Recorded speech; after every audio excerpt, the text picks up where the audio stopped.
싶고 또 보고 싶고 만지고 싶어.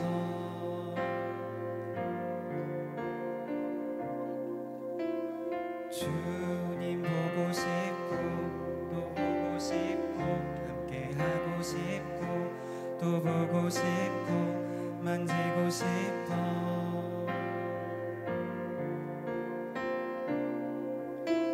주님 보고 싶고 더 알고 싶고 함께 하고 싶고 또 보고 싶고 만지고 싶어.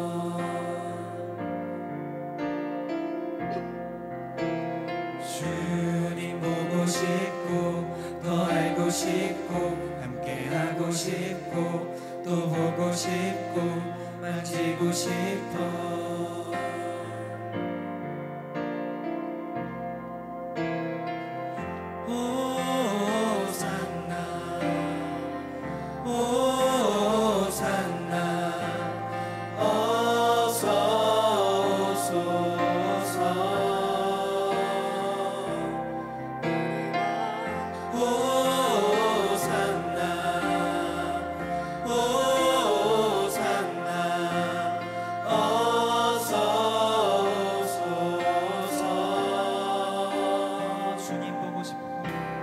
주님 보고 싶고 더 알고 싶고 함께 하고 싶고 또 보고 싶고 만지고 싶어.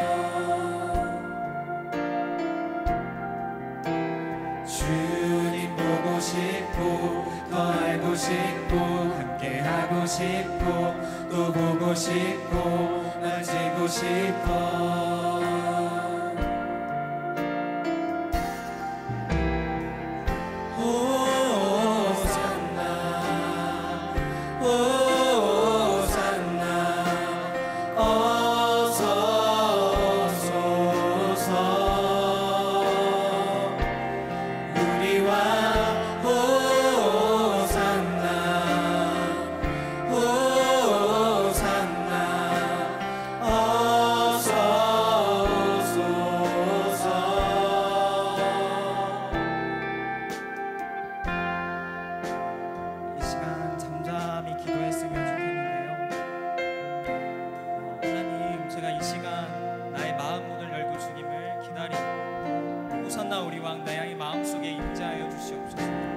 예배 가운데 함께하여 주시옵소서. 나를 향해 끝없는 사랑을 부어주시는 주님, 저와 함께하여 주시옵소서 라고 기도하면서 나아가겠습니다.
싶고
이곳에 불러주시고 주님께 영광 돌릴 수 있는 시간과 건강과 모든 것을 허락해 주시네 너무나도 감사드립니다. 이 시간 온 마음과 정성을 다하여 주님께 나아가오니 주여 이 자리에 임재하셔서 우리의 예배를 받아 주시옵소서. 감사드리며 예수님의 이름으로 기도드렸습니다.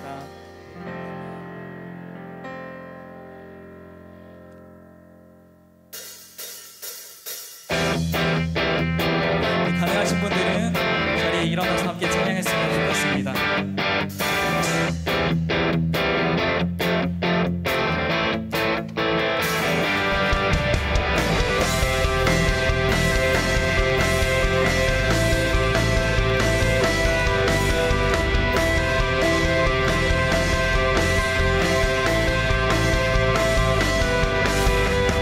주 다스리 모두 외치세 의로 다스리네 모든 하늘과 땅 기뻐하라. 주 다스리 모두 손뼉쳐 찬양 천사와 구원받은 자 나와 주 다스리 춤추며 찬양해.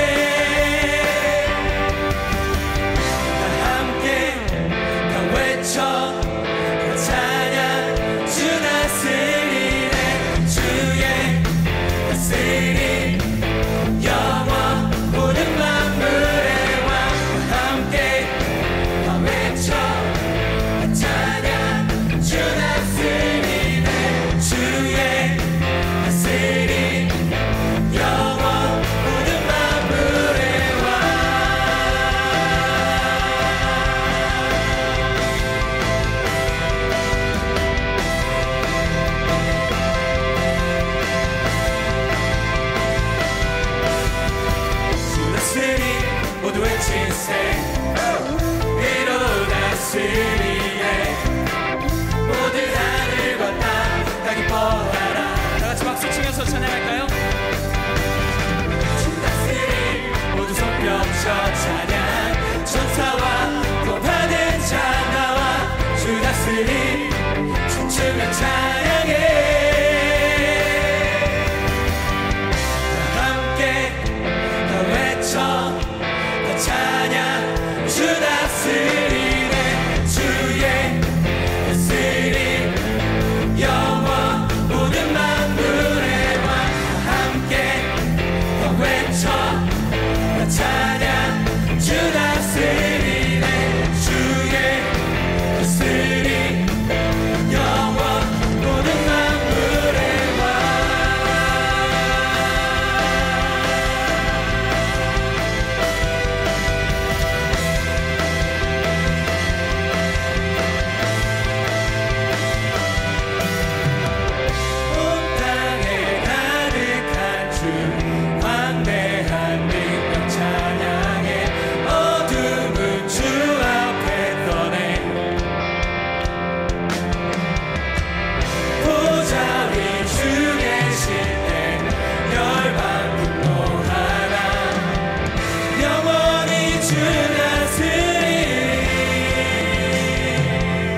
가득한 주, 온 땅에 가득한 주, 광대한 능력 찬양해.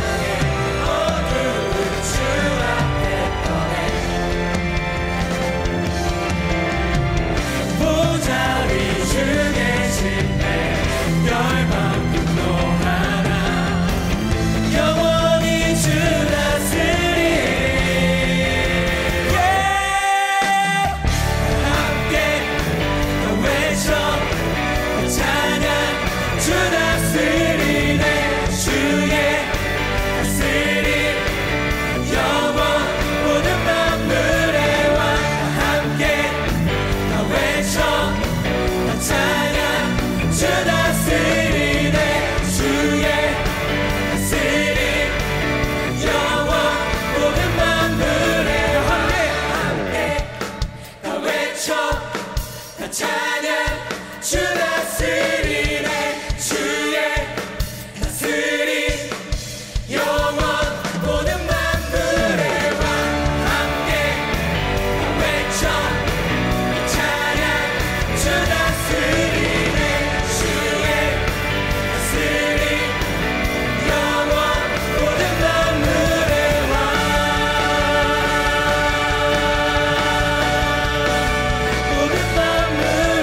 여러분들이 아주 잘 아시는 곡인데요. 지금 앞에 이렇게 서 있는 카라쿤과 어울림이 주중에 모여서 안무를 짜고 또 연습하고 또 수정하고 이렇게 연습을 합니다. 여러분들 조금 어색하고 부끄러울 수 있겠지만 우리 앞에 워십팀 따라하면서 같이 율동하면서 찬양했으면 좋겠습니다.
주는 이 도시의 주, 주는 이 백성의 왕, 이 나라의 주 되신 주님. 주는 어둠 속의 빛, 절망 가운데 소망, 참된 평화 되시는 주님. 주와 같은 분 없네, 주와 같은 분 없네. 더 위대한 일 이 땅에, 더 놀라운 일 이 도시에 이루어지리.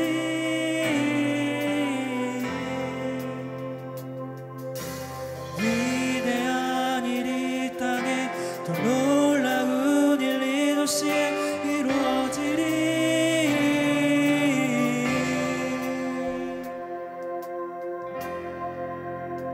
주는 이 도시의 주, 주는 이 백성의 왕, 이 나라의 주 되신 주님.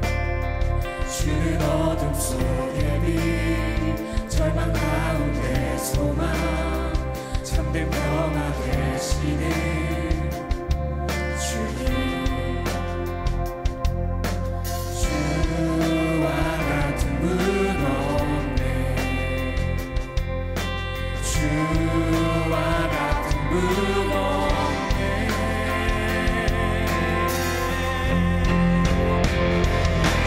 위대한 일 이 땅에, 놀라운 일 이 도시에 이루어지리.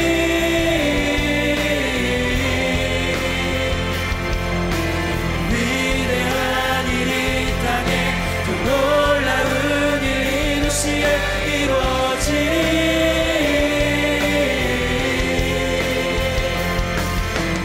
위대한 일 이 땅에, 놀라운 일 주의 나시리. 오,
살고 있는 이 도시, 이 땅에, 이 안산 땅 가운데, 오늘 여러분이 살고 있는 그 각자의 도시 가운데 주님 임재하여 주시옵소서.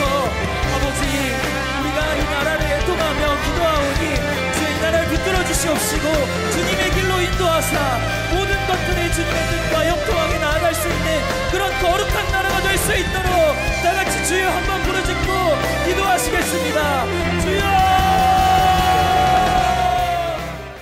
오늘 하나님께서 우리에게 주신 말씀 구약 에스겔 33장 1절에서 9절 말씀입니다. 구약 에스겔 33장 1절에서 9절 말씀입니다. 교독합니다. 여호와의 말씀이 내게 임하여 이르시되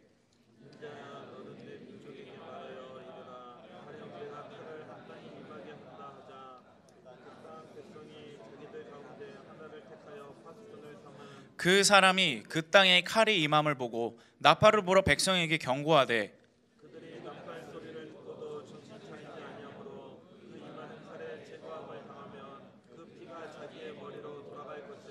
그가 경고를 받았던들 자기 생명을 보전하였을 것이나 나팔 소리를 듣고도 경고를 받지 아니하였으니 그 피가 자기에게로 돌아가리라.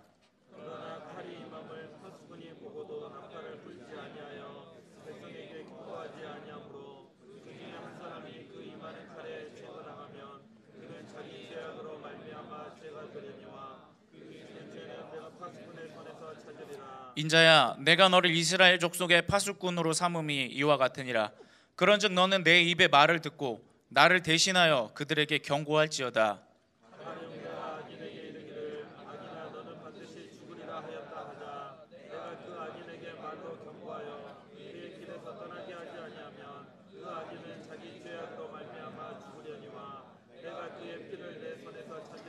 함께 읽겠습니다. 그러나 너는 악인에게 경고하여 돌이켜 그의 길에서 떠나라고 하되 그가 돌이켜 그의 길에서 떠나지 아니하면 그는 자기 죄악으로 말미암아 죽으려니와 너는 내 생명을 보전하리라. 아멘. 2019년 1월 4일 오후에 4시경에 부산 해운대 한 아파트 12층에서 큰 불이 났습니다. 마침 그곳에 고교생 2명이 지나가고 있었는데요. 그 중에 한 명은 얼른 전화를 들어서 119에 신고를 해서 소방차를 안내하는 역할을 했고, 또 한 명은 아파트 12층으로 뛰어 올라갑니다. 그리고 집집마다 초인종을 누르고 문을 두드리면서 불이 났다고 알리는 겁니다. 그래서 12층에서 1층까지 계단으로 왔다 갔다 하면서 아파트 전체를 돌아다녔습니다. 그 결과 이 두 학생이 빠른 대처를 했기 때문에 불이 20분 만에 꺼졌고 그곳에 있는 사람들은 한 사람도 다치지 아니하고 무사히 전부 대피할 수 있었습니다. 이 학생들이 속한 부산의 충렬고등학교에서는 두 사람에게 모범 표창장을 수여를 했습니다. 여러분 한번 따라해 보실까요? 알리는 자가 영웅이다. 맞습니다. 알리는 자가 여러분 영웅입니다. 우리에게도 알려야 될 것이 있죠. 바로 우리 주 예수 그리스도의 십자가 복음, 십자가 사랑입니다. 예수님께서는 이 땅에 오셔서 수많은 일들을 하셨죠. 병든 자들도 고치고 악한 귀신들 쫓아내고 마음을 위로하시고 치유하시고 절망 가운데 있는 사람을 일으키시고 주님께서 하신 일들이 너무나 많이 있습니다. 그런데 그 중에서 예수님께서 어딜 가나 빼놓지 않고 가장 많이 하신 일이 있는데 그것은 바로 하나님 나라의 복음을 전한 일입니다. 전하는 일을 예수님께서는 가장 많이 하셨습니다. 구원을 알리는 거, 구원을 받게 하는 거, 그것이 예수님께서 가장 중요하게 생각하셨던 일이었습니다. 여러분, 우리도 마찬가지로 알리는 사명을 감당해야 됩니다. 첫째로 뭘 알려야 되느냐? 우리 다음 주에 11월 3일 문화의 오후 시작됩니다. 비록 우리는 아마추어지만 정말 이곳 가운데 온 한 영혼이 예수님의 사랑을 알았으면 좋겠다, 예수님의 그 은혜를 알았으면 좋겠다, 그 사모하는 마음으로 우리 모든 사역팀들이 정말 열심히 준비하고 있습니다. 우리가 잘해서 은혜가 되는 것이 아니라 우리가 그 기도하는 마음으로, 한 영혼을 사랑하는 마음으로 열심히 준비했기 때문에 비록 어떤 것은 미숙할지라도, 어떤 것은 어설플지라도 그것이 하나님께서 쓰시는 은혜의 도구, 복음의 도구가 될 줄로 믿습니다. 그러므로 여러분 꼭 데리고 오십시오. 그냥 내려오는 것이 아니라 기도하고 데려오십시오.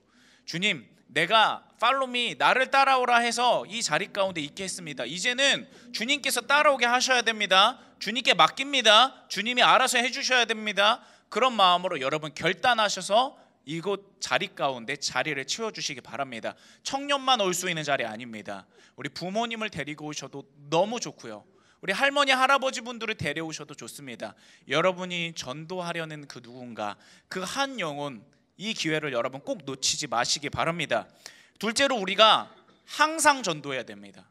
우리 문화의 오후 때만이 아니라 어떤 전도 특별한 행사가 있을 때, 기회가 있을 때만이 아니라 우리는 매 순간 전도에 힘써야 됩니다. 디모데후서 4장 2절 말씀을 볼까요? 너는 말씀을 전파하라. 때를 얻든지 못 얻든지 항상 힘쓰라. 아멘.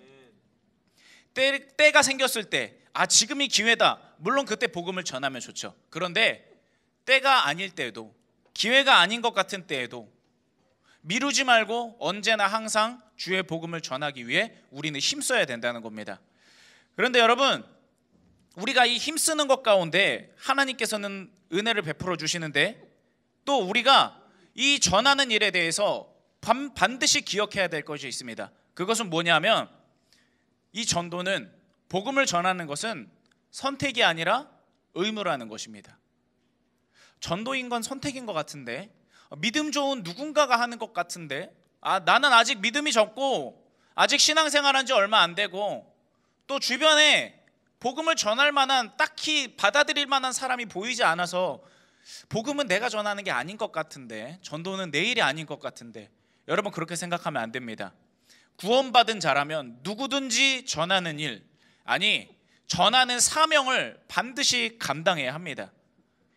우리에게 주신, 주님께서 주신 사명이 있거든요. 그 사명은요, 목숨을 거는 것을 뜻합니다. 먼저 목숨을 걸고 주 예수 그리스도의 인류 구원의 십자가 구원의 사명, 그것을 전하는 것, 그것을 감당하는 것, 반드시 우리가 선택이 아니라 의무로 감당해야 될 일이라는 것입니다. 예수님께서 전도하셨죠. 그러므로 우리도 전도해야 합니다. 예수님께서 우리를 구원하셨죠. 그러므로 우리도 우리가 받은 구원을 알려야 됩니다. 그것이 우리가 마땅히 행해야 될 일이라는 것입니다. 오늘 말씀에서 하나님께서는 우리가 이 알리는 사명에 대해서, 알리는 일이 아닙니다. 알리는 선택지가 아닙니다. 알리는 사명에 대해서 얼마나 중대하게 감당해야 하는지 하나님께서는 우리에게 에스겔서를 통해 말씀하여 주십니다. 우리 그 말씀을 차근차근 살펴봄을 통해서 우리가 그 사명 받았음을 기억하고 그 사명을 삶 가운데 실천해 낼 수 있기를 바랍니다. 에스겔서 33장 1절에서 2절 말씀입니다. 여호와의 말씀이 내게 임하여 이르시되, 인자야 너는 내 민족에게 말하여 이르라. 아멘. 하나님의 명령은요, 하나님의 역사는 말씀이 임하는 것으로 시작됩니다. 그리고 이 말씀이 임하는 것에서 나타났고, 나에게 임한 이 말씀을 전하는 것을 통해서 실행이 되는 것입니다. 저는 에스겔에 감히 비견되지 못하지만, 미천하지만 이게 어떤 느낌인지는 알고 있습니다. 말씀이 임한다는 거, 그 말씀을 전하지 않고서는 못 견딘다는 거. 어떤 때는 말씀을 준비하려고 하나님 앞에 기도하다 보면 하나님께서 입속에 말씀을 쏙 넣어주는 것 같은 그런 경험을 할 때가 있습니다. 그러면 마치 불덩어리로 된 사탕을 삼킨 것처럼 여기에 탁 걸립니다. 그래서 이 말씀을 다른 사람들한테 이렇게 내놓는 것이 아니라 이 강단에서 꼭 쏟아내야 됩니다. 이 강단에서 꼭 나에게 주신, 지금 내 안에 불덩어리처럼 탁 걸린 그 말씀들을 이 자리 가운데서 선포해야 됩니다. 그렇지 않으면 견딜 수 없을 만큼 마음에 하나님께서 주시는 거룩한 부담감이 있습니다. 그래서 그것을 믿음으로 쏟아놓을 때, 예수 그리스도의 이름으로 선포할 때 마음 가운데 비로소 자유함이 생기고, 그 말씀을 통해서 하나님께서 역사해 주시는 것입니다. 하나님께 여러분 말씀을 받으면요, 저항할 수가 없습니다. 이것은 하기 싫은데 억지로 해야 되는 건가, 이런 느낌이 절대 아니에요. 너무 그 말씀대로 하고 싶어요. 너무 그 말씀대로 살고 싶어요. 너무 그 말씀을 전하고 싶어요. 그것이 바로 우리에게 말씀이 임한다는 그런 경험입니다. 이같이 저항할 수 없는 은혜와 부르심, 이것이 바로 하나님의 말씀이 임한다고 하는 것인데, 여기 모인 모든 여러분들께 그 하나님의 말씀이 임하는 역사가 일어났으면 좋겠습니다. 여러분이 조용히 큐티할 때, 여러분이 너무 괴로워서 하나님의 말씀을 아무 군데나 탁 펴서 그것을 읽을 때, 또는 여러분들이 찬송가에 곡조 있는 기도를 하나님 앞에 올려드릴 때, 그 말씀들을 살펴볼 때 하나님께서 그 말씀이 여러분의 심령 가운데 깊이 박히게 하기 원합니다. 박혀진 모처럼 단단하게 박히고 돌에 새겨진 글씨처럼 그 말씀이 여러분의 심령 가운데 각인이 돼서 여러분의 삶 전체를 하나님의 말씀으로 인도하시는 그런 삶이 될 수 있었으면 좋겠습니다. 내가 때로는 세상에서 넘어지기도 하죠. 때로는 세상에서 실패하기도 합니다. 하나님의 뜻에 맞지 않는 길로 내 마음대로 나도 모르게 정신없이 걸어갈 때가 있습니다. 그러나 그때 하나님의 말씀이 내게 임하면 나는 다시 일어나지는 겁니다. 내 힘으로 일어나는 것이 아니라 하나님의 말씀이 나를 일으켜 주는 겁니다. 내가 어떠한 절망 가운데 빠져 있든지 그것은 상관없습니다. 왜냐하면 내 절망의 깊이보다 하나님의 말씀의 능력의 깊이가 더 깊이 역사하기 때문입니다. 그러므로 여기 모인 모든 여러분들이 하나님의 말씀 사모하십시오. 말씀이 선포되는 자리를 지키십시오. 그 말씀을 아버지 하나님 앞에 나에게도 하나님 말씀을 주시옵소서 간절히 간구하시기 바랍니다. 그 말씀이 여러분의 인생을 견인할 겁니다. 그 말씀이 여러분의 인생을 이끌어 갈 겁니다. 그 확신 가지고 하나님 오늘도 나에게 말씀 주십시오. 그 사모하는 마음을 갖는 여러분 되기를 주님의 이름으로 축복합니다. 그리고 여기서 하나님께서 에스겔에게 말씀을 주시는데, 여기서 주시는 하나님의 말씀은 이스라엘의 무조건적인 회복에 관한 말씀이었습니다. 지금 이스라엘은 하나님을 떠났죠. 그리고 우상을 만들었는데 자기 손으로 나무를 베서 나무를 깎아서 우상을 만들어 놨어요. 그런 다음에 내가 깎아놓은 이 우상이 나에게 복을 줄 거야, 이렇게 생각하는 겁니다. 사람의 손으로 만든 죽은 신, 그것이 나를 행복하게 할 것이다 기대를 하고 전능하신 하나님을 믿는 믿음을 저버리는 것입니다. 항상 그렇듯이 여러분, 하나님이 우리를 먼저 떠난 적은 없어요. 정말입니다. 내가 혼자인 것 같아도, 하나님과 나 사이의 관계가 소원해진 것 같아도 그거는 하나님이 먼저 떠나신 적이 결코 아닙니다. 여러분, 하나님은 항상 그 자리에 서 계세요. 왜냐하면 우리가 때때로 길을 잃어버려서 마음대로 돌아다니다가도 등대처럼 항상 그 자리에 서 계신 하나님께 돌아올 수 있도록 하나님은 움직이지 않으십니다. 그 자리를 지켜주십니다. 우리가 돌아가기만 하면 되는 겁니다. 그러나 하나님을 떠나니까 자연스럽게 은혜가 끊어지는 것입니다. 요즘은 이제 무선 청소기 많이 쓰죠. 그런데 이제 유선 청소기를 이제 쓰다 보면은 청소를 잘 하다가 어느 날 갑자기 청소기 전원이 탁 꺼지는 경우가 있어요. 왜냐하면 청소기에 이상이 있는 것이 아니라 코드 길이가 너무 짧아가지고 멀리까지 청소하다가 코드가 딱 빠지는 경험, 이런 경험 여러분 해보지 않았습니까? 엄마가 다 청소를 해주기 때문에 여러분 잘 경험을 안 해봐가지고 공감이 안 되는 것 같은데, 청소를 열심히 하다 보면 이제 코드의 전원이 길이가 짧아서 탁 빠지는 경우가 있어요. 마찬가지예요. 여러분, 하나님은 항상 그 자리에 계세요. 그 자리에서 우리를 향한 은혜를 부어주고 계세요. 변함없이 흘려보내주고 계세요. 그런데 우리가 떠나니까 끊어지는 겁니다. 하나님이 네가 떠났으니까 내가 징계할게, 이런 것이 아니라 하나님은 항상 그 자리에 계셨고 우리가 멀어진 것일 뿐이라는 겁니다. 그러므로 여러분 항상 되돌아봐야 됩니다. 항상 뒤돌아봐야 됩니다. 항상 하나님께로부터 내가 몇 걸음 떨어져 있는가 우리 스스로 민감하게 살펴야 되는 것입니다. 마찬가지로 유다 백성들이 하나님을 떠나니까요, 포로로 끌려가게 되고 바벨론에게 멸망하고 여러 가지 수치를 당하게 됩니다. 하지만 하나님께서는 에스겔에게 말씀을 주시면서 그렇게 고집스럽게 떠난 이스라엘 백성들을 내가 무조건적으로 회복시켜 줄 거야, 이런 말씀을 지금 에스겔에게 임하여 선포하도록 만들어 주시는 겁니다. 그런데 여러분, 이렇게 위대한 용서와 회복의 말씀이 이루어지긴 하는데요, 한 가지 조건이 있어요. 오해하지는 마세요. 어떤 조건이 충족돼야만 하나님의 역사가 일어날 수 있다는 그런 말이 아니에요. 하나님의 말씀은요, 선포되는 순간 이루어집니다. 빛이 생겨라, 그럼 빛이 생기는 거잖아요. 하나님의 말씀이 선포되고 그것을 믿으면 이루어지는 겁니다. 여기서 제가 말하는 조건이라는 것은 하나님께서는 무조건적인 회복을 하실 것인데, 이 무조건적인 회복의 말씀을 믿음으로 받느냐, 아니면 끝까지 완강한 마음으로 거부하느냐, 그 차이에 있다는 겁니다. 믿음으로 받아들인 사람들에게는 하나님의 무조건적인 회복의 역사가 일어날 겁니다. 그러나 끝까지 고집을 부리면, 조금 뒤에 돌아갈게요 미룬다면 하나님의 은혜가 임하지 않는다는 것입니다. 그러면서 하나님께서는 이 무조건적인 회복의 내용에 대해서 너희들이 받느냐 받지 않느냐, 너희들이 그것을 전하느냐 전하지 않느냐, 그 내용에 대해서 파수꾼의 비유를 사용하여서 우리에게 말씀하여 주십니다.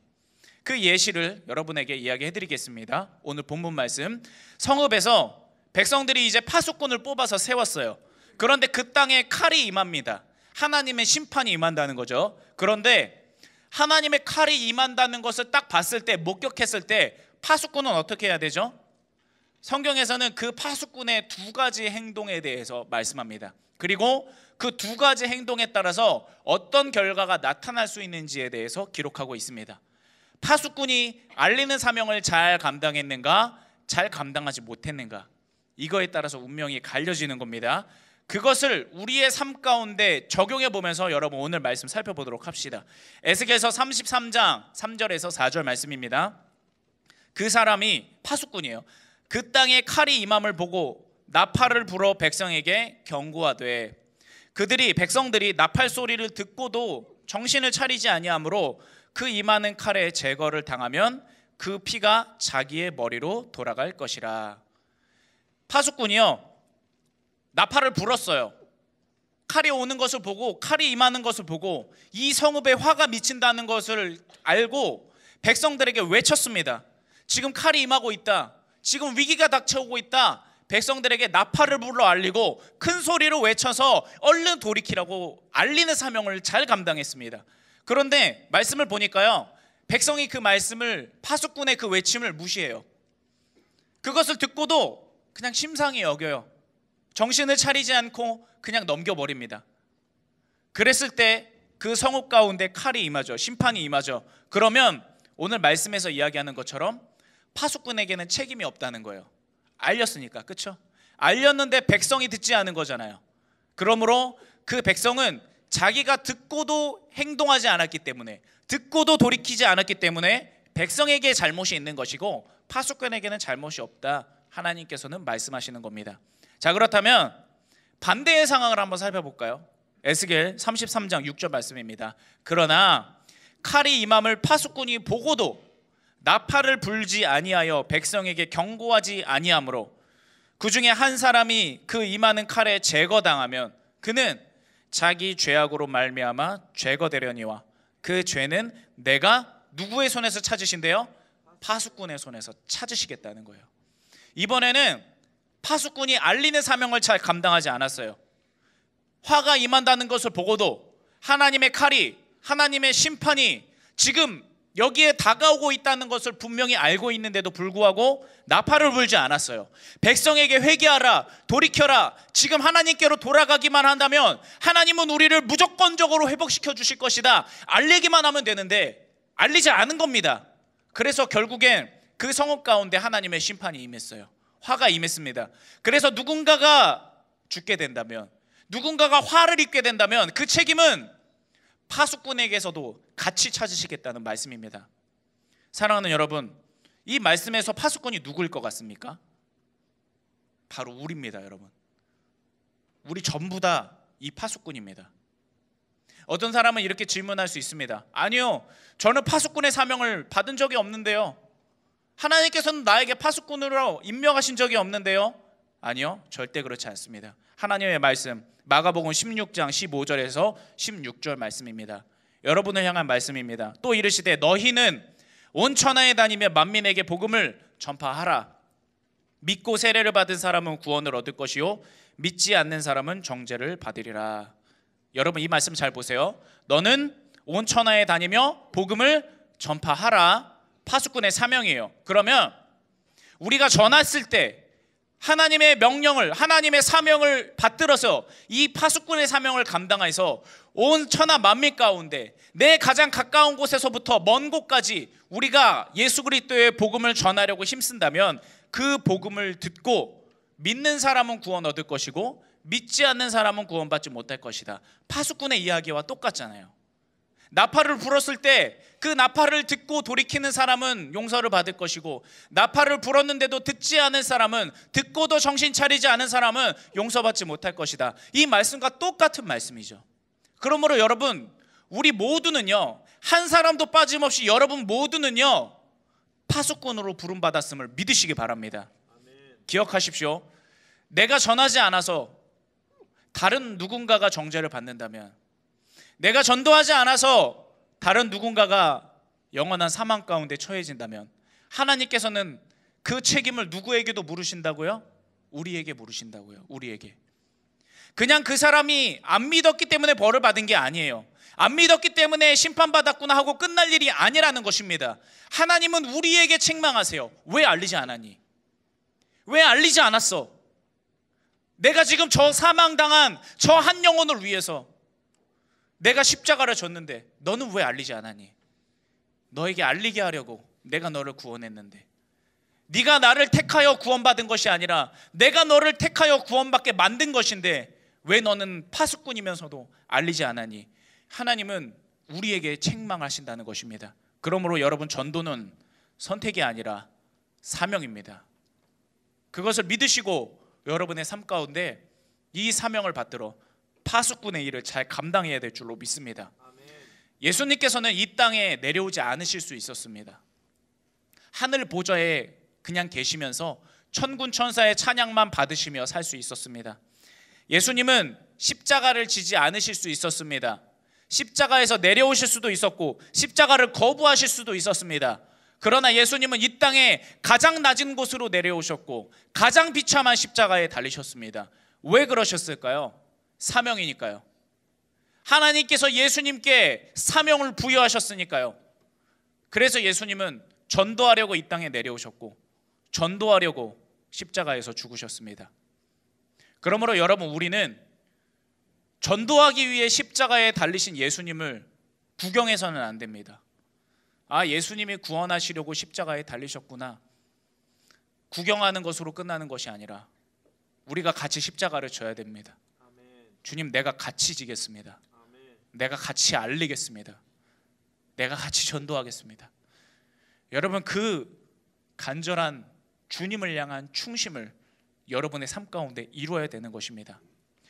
얼마 전에 이제 한양대 전도를 가서도 그랬지만, 여러분, 노방전도 이렇게 하다 보면 참 많이 상처를 받습니다. 거절을 많이 당하죠. 어떤 때는 아니, 내가 이 사람한테 도대체 무슨 잘못을 했길래 이렇게 매몰차게 나를 확 뿌리치고 나를 이상한 눈빛으로 쳐다보고 지나가는 걸까, 이런 생각이 들기도 합니다. 과자도 같이 줬는데 전도지만 안 주고 섭섭하게, 그쵸? 과자도 맛있는 거 같이 껴줬는데 과자라도 받아주면 좋으련만. 그쵸? 그 전도지 딱 한 번만 읽어봤으면 좋겠다. 정말 딱 한 번만이라도 건성으로라도 읽어봤으면 좋겠다. 왜냐하면 하나님의 말씀은 살아있으니까. 내가 지나쳐 읽은 그 말씀을 가지고도 하나님은 구원하실 수 있으니까. 그래서 그 마음을 가지고 이제 전도지를 나눠주다가 참 거절을 많이 당합니다. 그런데 여러분, 거절을 당했는데도요, 기분이 안 나빠요. 왜 안 나쁘냐 하면 파수꾼의 사명은 알리는 것까지거든요. 파수꾼의 사명은 내가 구원을 해내는 게 아닙니다. 내가 그 사람의 영혼을 어떻게 해가지고 구원받게 만드는 게 아니에요. 파수꾼의 사명은 알리는 것까지예요. 나는 알렸어요. 그러므로 나에겐 이제 책임이 없는 겁니다. 그렇다고 또 냉정하게 나는 알렸으니까 이렇게 끝내지는 않죠. 안타까운 마음으로 기도하죠. 왜냐하면 나 자신도 예수님을 진실로 믿지 않았을 때 저런 모습이었을 테니까. 그래서 예수님의 마음으로, 하나님, 저 사람이 비록 예수님의 사랑을 모르지만 예수님의 사랑을, 그 감격을 꼭 깨달을 수 있게 하나님 도와주세요. 그 마음 한가운데 하나님 강권적인 은혜로 개입해 주셔서 마음을 뚫고 들어가셔서 쳐들어가 주셔서 그 마음을 하나님 주관해 주세요. 그런 마음으로 기도는 합니다. 여러분, 파수꾼은요, 적이 왔을 때 먼저 앞장서 나가서 싸우는 게 파수꾼이 아니에요. 앞장서 나가서 싸우면 안 돼요. 오히려 파수꾼은 싸우면 안 되고 얼른 뒤로 돌아가서 백성들에게 알리는 거예요. 알리는 것이 파수꾼의 사명이에요. 우리도 마찬가지입니다. 우리가 구원해낼 수는 없죠. 그러나 하나님의 전에 데려올 수는 있어요. 그 다음은 하나님이 하실 거예요. 우리가 어떤 사람의 마음을 바꿔놓을 수는 없어요. 그 영혼 가운데 우리가 구원을 줄 수는 없어요. 그렇지만 복음을 전할 수는 있습니다. 전하면, 예수님을 외치면 그 다음은 하나님이 일하시는 거예요. 여러분 한번 따라해 보실까요? 내가 전하면 그 다음은 하나님이 일하신다. 맞습니다. 우리가 할 일은요, 구원을 해내는 게 아니에요. 전하는 거예요. 기도해 주는 거예요. 예수님의 복음을 지금 내 안에, 내 중심 가운데, 내 심령 가운데 가장 귀하게 자리 잡고 있는 그 예수 그리스도의 절절한 사랑, 애절한 사랑, 나를 위해 기꺼이 십자가에 달리신 그 끝없는 사랑을 그 사람에게 소개해 주는 거예요. 그 사람에게도 같이 전해 주는 거예요. 그러면 그 다음은 하나님이 반드시 일하실 것입니다. 반드시 일하실 거예요. 우리 요나서 말씀을 통해서 우리가 전하기만 하면 하나님께서 어떻게 역사하시는지 우리 같이 한번 살펴보도록 하겠습니다. 이와 관련한 요나서 1장 1절에서 2절 말씀 여러분 보십시오. 여호와의 말씀이 아미떼의 아들 요나에게 임하니라. 에스겔하고 똑같죠? 말씀이 임하면 역사가 시작되는 거예요. 여러분 삶에 뭔가 안 풀리죠? 뭔가 막히죠? 뭔가 가다가 길을 잃어버린 것 같죠? 말씀이 임하지 않아서 그래요. 말씀을 달라고 해야 돼요. 하나님 말씀이 임해서 내가 공부하게 하시고, 말씀이 임해서 내가 취업 가운데 가게 하시고, 말씀이 임해서 내가 직장생활하게 하시고, 말씀이 임해서 살아가게 하시고, 여러분 말씀이 임해야 됩니다. 그게 시작이에요. 반복적인 똑같은 패턴으로 말하고 있습니다. 여호와의 말씀이 임하니라. 지금 여러분 삶 가운데 말씀이 임하고 있습니까? 잘 되돌아보시고 딴 날로 미루지 말고 오늘 이 주일날, 오늘 이 예배 가운데 여러분 말씀 달라고 간구하시고 열망하시기 바랍니다. 하나님 말씀 아끼지 아니하세요. 달라고 하세요. 하나님 주십니다. 말씀이 임하니라. 이르시되 너는 일어나 저 큰 성읍 니느웨로 가서 그것을 향하여 외치라. 전하라는 거죠. 그 악독이 내 앞에 상달되었음이니라 하시니라. 아멘. 요나에게도 하나님의 파수꾼의 사명을 주세요. 니느웨 성으로 가서 그 사람들 너 다 구원해낼 때까지 니느웨에서 나오지 마. 아니에요. 니느웨에 가서 외치기만 해. 왜 외치기만 해요? 그 다음은 하나님이 일하실 거니까. 우리가 잘 알듯이 요나는 처음에 이 파수꾼 사명을 잘 감당하지 않아요. 첫째는 니느웨가 구원받는 게 싫었거든요. 이 니느웨라는 나라는요, 아수르 제국의 수도였거든요. 그런데 아수르가 요나의 조국을 멸망시켜요. 그러니까 그곳 사람들이 회개를 하고 하나님의 구원을 얻는 게 싫었다는 거죠. 그래서 처음에 외치지 않고 도망을 가죠. 두 번째 이유는요, 내가 외치기만 하면 하나님은 내 외침을 통해서, 내 외침을 사용하셔서 그 백성들을 구원해 내실 것임을 알기에, 하나님이 나에게 외치라고 한 그 의도 가운데는 너가 외치기만 하면 그 다음은 내가 저 백성 구원할 거야, 내가 역사할 거야, 이런 하나님의 의중에 깔려 있는 것을 알기 때문에 내가 외치기만 하면 구원을 받으니까 외치지 말아야지, 이렇게 생각을 한 겁니다.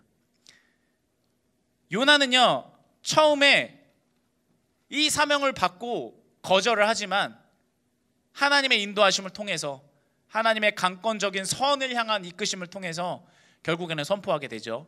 그리고 이런 놀라운 역사가 일어납니다. 요나서 3장 3절에서 4절 말씀입니다. 요나가 여호와의 말씀대로, 여러분 말씀대로 해야 삽니다. 말씀대로 해야 형통합니다. 니느웨로 가니라. 니느웨는 사흘 동안 걸을 만큼 하나님 앞에 큰 성읍이더라. 며칠 동안 걸을 만큼이요? 사흘 동안 걸을 만큼. 기억해 두세요. 요나가 그 성읍에 들어가서 며칠 동안 외쳤어요?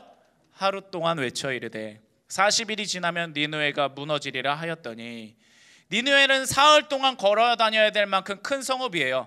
그러면 하나님이 외치라고 했으면 사흘 동안 외쳐야죠. 그래야 사람들이 다 들을 테니까. 그런데 요나는 며칠 외쳤어요? 하루. 하나님의 말씀에 순종하기는 해요. 따르기는 해요. 그렇지만 아직도 마음 가운데 이 백성들이 구원받지 않았으면 좋겠어요. 그래서 하루 동안만 외친 거예요. 그런데 여러분, 비록 요나가 이렇게 건성건성했지만, 요나가 비록 겨우 따르는 신용만, 순종하는 신용만 이렇게 했지만, 하나님께서는요, 그 하루 동안 대충 외친 그 요나의 외침을 쓰십니다. 그래서 니느웨 백성을 구원하십니다. 말씀 보겠습니다. 요나서 3장 5절에서 6절입니다. 니느웨 사람들이 하나님을 믿고 그 건성건성 외침, 그 외침을 듣고 하나님을 믿기 시작해요. 하나님을 믿고 금식을 선포하고 높고 낮은 자를 막론하고 굵은 베옷을 입은지라. 굵은 베옷은 우리 까칠까칠한 그 상당했을 때 입는 옷, 그 옷 있죠. 그래서 내 살을 이렇게 까칠까칠하게 할 때마다 고통을 표현하는 거예요. 슬픔을 표현하는 거. 그 일이 니느웨 왕에게도 들렸어요. 제국의 왕에게 들렸는데 왕이 보좌에서 갑자기 일어나더니 왕복을 벗고 굵은 베옷을 입고 잿더미 위에 앉으니라. 제 위에 앉아서 슬픔을 표현하는 거예요. 하나님, 우리가 잘못했습니다. 회개하는 겁니다. 여러분, 아까 말했듯이 니느웨는 아수르 제국의 수도잖아요. 이 제국, 아수르 제국의 명칭 자체가 아슈르라는 아수르의 주신, 전쟁의 신의 이름에서 따와서 그 제국의 이름을 지은 거예요. 아수르가 힘이 더 강하잖아요. 그래서 아수르 사람들은 어떻게 생각했냐면, 우리가 믿는 신, 우리가 믿는 전쟁의 신 아슈르가 야훼 하나님보다 더 강하다, 이렇게 생각한 민족이 아수르 제국 민족들이었어요. 그런데 요나가 회개를 외치니까, 심판을 알리니까, 전하기만 하니까 그들이 회개하기 시작하는 거예요. 하나님이 일하신 겁니다. 성경에서 그것을 증명하고 있어요. 하나님은 너무 간절하세요. 하나님은 모든 사람이 구원에 이르기를 원하며 또 진리를 아는 데에 이르기를 원하십니다. 하나님의 그 심정, 우리가 외치기만 하더라도, 지나가는 말로 전하기만 할지라도 그 말 한마디를 하나님께서는 반드시 사용하신다는 겁니다. 반드시 사용하신다는 겁니다. 하나님은 간절하니까, 모든 사람이 구원받기를 원하시니까. 여러분, 말씀을 결론 맺습니다. 여기 모인 파수꾼 여러분, 여러분은 다 파수꾼이에요.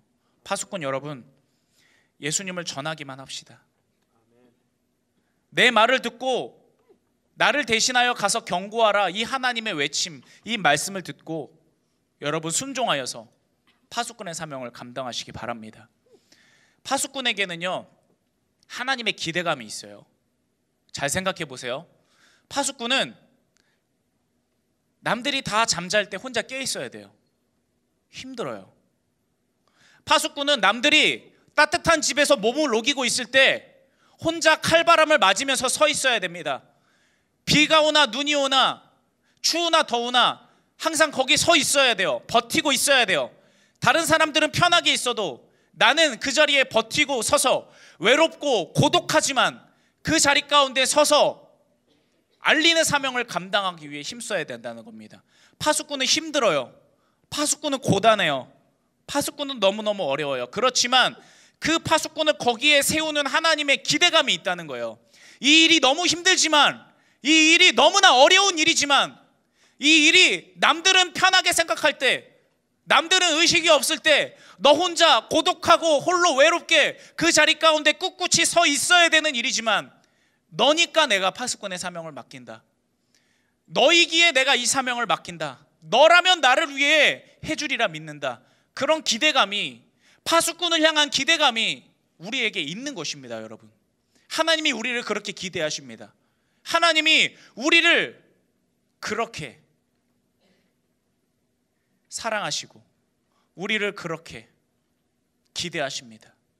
그것을 여러분 꼭 기억해야 됩니다. 그러므로 여러분, 파수꾼이 되어서 여러분의 가정을 살리시기 바랍니다.